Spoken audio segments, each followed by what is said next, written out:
নমস্কার, আমি ঝুমু পলি গ্রিলে আপনাদের সবাইকে স্বাগত। একবার কয়েকজন মিলে গাড়ি করে হাইওয়ে ধরে ফিরছি। লাঞ্চে যথারীতি চর্বচস্য খাওয়া হলো।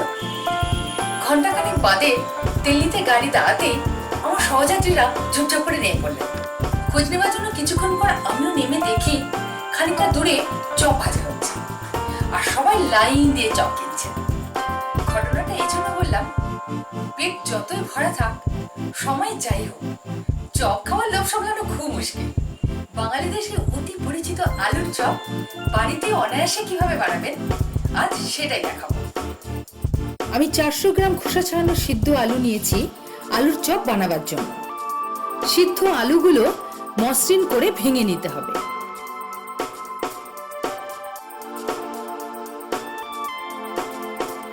এবার একটা পাত্র আঁচে বসান।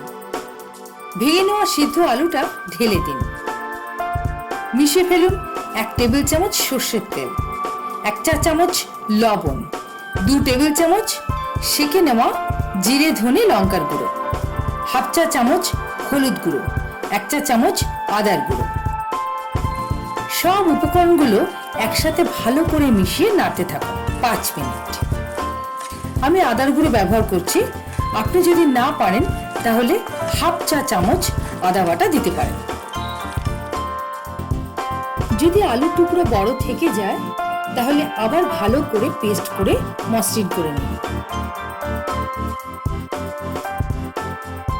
ব্যাস, এবার ঠিকঠাক হয়ে গেছে। আঁচ বন্ধ করে ঠান্ডা হতে দিন। আলুর চপের বাইরের বেসনের কোটিং এর জন্য এবার বেসনের গোলাটা বানাবো। 300 গ্রাম ছোলার বেসন নিচ্ছি।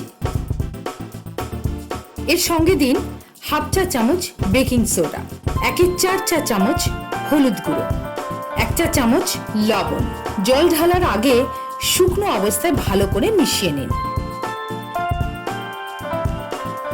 অল্প অল্প করে জল মিশিয়ে বেসনের গোলাটা বানাতে হবে। বেসনের গোলার ঘনত্বটা ঠিকঠাক হওয়া খুব জরুরি, তাই একেবারে অনেক জল ঢেলে দেবেন না। ধৈর্য ধরে আস্তে আস্তে মেশান।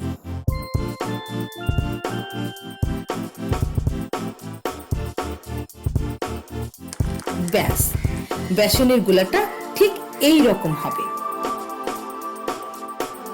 বেসনের গোলার আর্দ্রতা বজায় রাখতে 1 চা চামচ সর্ষে তেল মিশিয়ে দিন। এবার চাপা দিয়ে মিনিট 15 রেখে দিন। আলুর মিশ্রণটা ঠান্ডা হয়ে গেছে। এবার অল্প একটু মিশ্রণ নিন। সামান্য আটা ময়দার গুঁড়ো মাখিয়ে এভাবে ছোট ছোট গোলাকৃতি বানিয়ে রাখুন।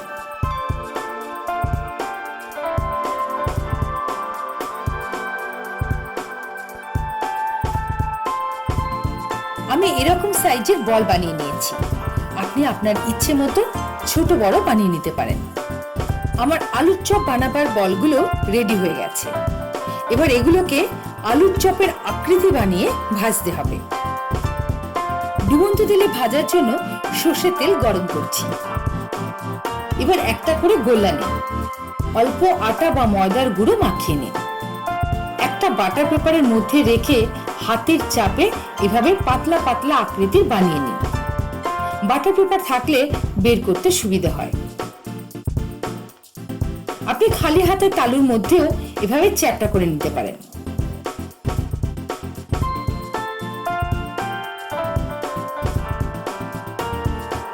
আমার প্রথম ব্যাচের আলুর চপ ভাজার জন্য রেডি। ঢাকা খুলে আরো একবার ফেটিয়ে নিন।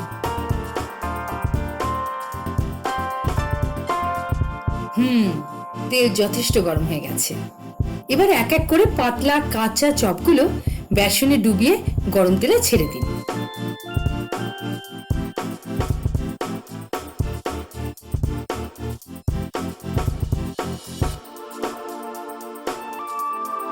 এবার অন্য দিকটা ঘুরিয়ে ফিরিয়ে দুটো দিকে গাঢ় বাদামি করে ভেজে নিন। ব্যাস, আমার মুচমুচে আলুর চপ রেডি। এবার তেল থেকে তুলে নেব।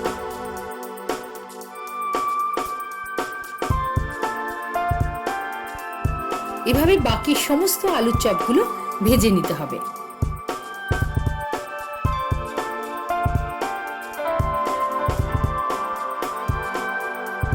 ভাত, মুড়ি, চা ইত্যাদির সঙ্গে বর্ষার দিনে শীতকালে তো একেবারে যথাযথ।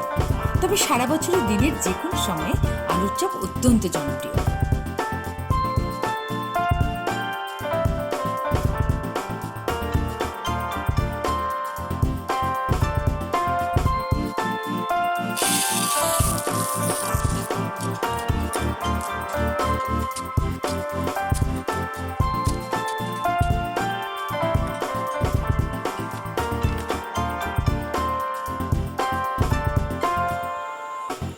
আলুর চপ কোন বয়সে খাওয়া শুরু করেছিলাম সেটা বলতে পারবো না, আর কতদিন খাবো সেটাও জানি না।